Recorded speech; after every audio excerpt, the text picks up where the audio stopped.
আমি আমার কেরিয়ারে ৯,০০০টিরও বেশি শট মিস করেছি। আমি প্রায় ৩০০টি গেম হেরেছি।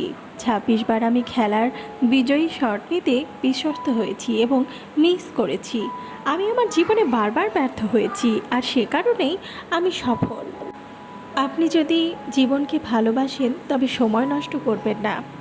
আপনি আপনার অতীত দ্বারা সংজ্ঞায়িত নন, আপনি এটা দ্বারা প্রস্তুত।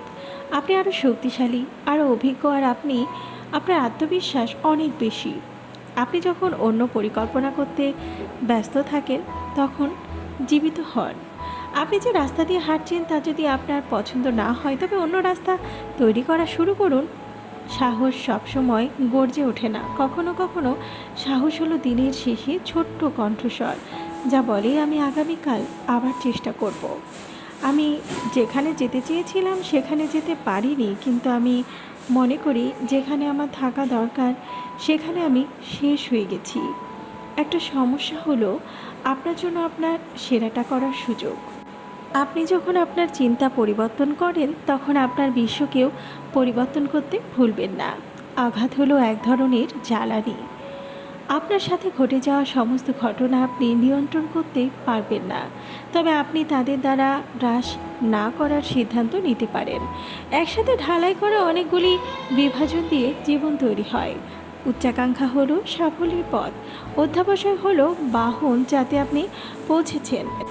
বিশ্ব যখন আপনার কাছে অসাধারণ হওয়া এত সহজ করে দিয়েছে, তখন আপনি কিভাবে কম স্থির হওয়ার সাহস করেন? জীবনে সফল হওয়ার জন্য তিনটা জিনিস দরকার: একটা দেহ ইচ্ছা, একটা মেরুদণ্ড, আর একটা মজার হার।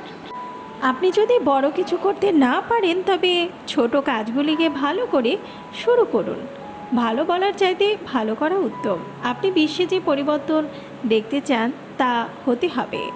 শুরু করার উপায় হলো কথা বলা ছেড়ে দেওয়া এবং করা শুরু করা। তুমি জীবনে অনেক পরাজয়ের মুখোমুখি হবে, কিন্তু নিজেকে কখনো পরাজিত হতে দিও না। শান্ত থাকো আর চালিয়ে যাও। জীবন হয় একটা দুর্দান্ত অ্যাডভেঞ্চার বা কিছুই নয়। এটা আমাদের অন্ধকার মুহূর্তের সময় যে আমাদের আলো দেখতে ফোকাস করতে হবে। আমরা বেশিরভাগ সময় যেটা ভাবি সেটাই হয়ে উঠি। যে জীবনে কোনো দিন ভুল মানুষের সাথে চলেনি সে কখনো শুদ্ধ হতে পারে না। উন্মাদনা একই জিনিস বারবার করছে কিন্তু ভিন্ন ফলাফলের আশা করছে।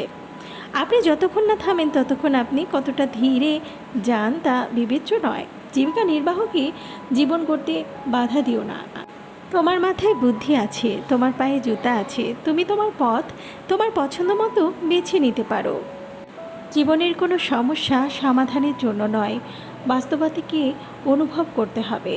জীবন সম্পর্কে লিখতে হলে প্রথমে আপনাকে এটিকে বাঁচাতে হবে।